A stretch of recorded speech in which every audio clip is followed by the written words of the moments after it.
Why are we alive? What is our purpose? Bezrat Hashem, we're going to divide the answer into 4 steps. These 4 steps are based on countless Torah sources, such as the first chapter of the classic work Mesilas Yesharim, among many others. So let's begin.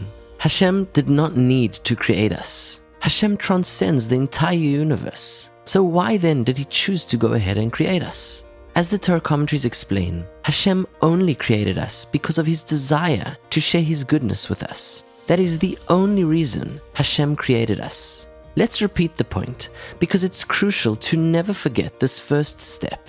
The only reason that Hashem created us is to share his goodness with us.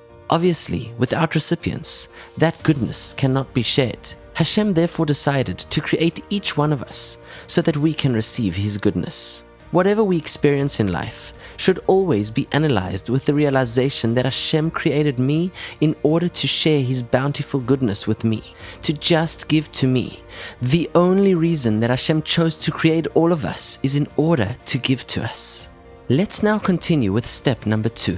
It's easy to understand that most people are not living every moment of their lives in sublime pleasure. In fact, we all experience many challenges and difficulties throughout life. If so, how are we to understand and reconcile our experiences with the fact that the Torah teaches that Hashem just wants to bestow goodness on us? Why doesn't Hashem just overwhelm us with pleasure? Why do I have to suffer? Why do people die? Why is there much pain and suffering in the world? Torah commentaries teach that Hashem intended for us to receive his bountiful goodness, not in this world, but rather after we leave this world, in the next world, in Olam Haba.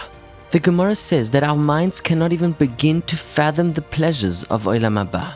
We simply cannot grasp them, just like one cannot fathom what it means to have an additional musical note to what already exists, and one cannot fathom what it means to have an additional color. Similarly, our brains cannot truly grasp the concepts that we are taught about the world to come.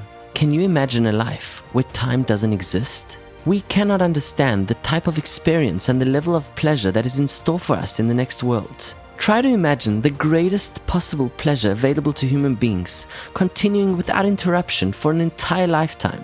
As many commentaries teach, such pleasure would be infinitely inferior to even one moment of satisfaction and pleasure experienced in the next world.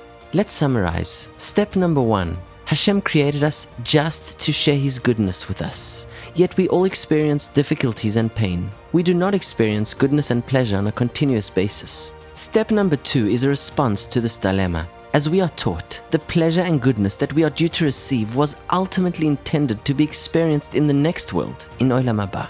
Join us as we continue to explore these most fundamental questions together and transform your life.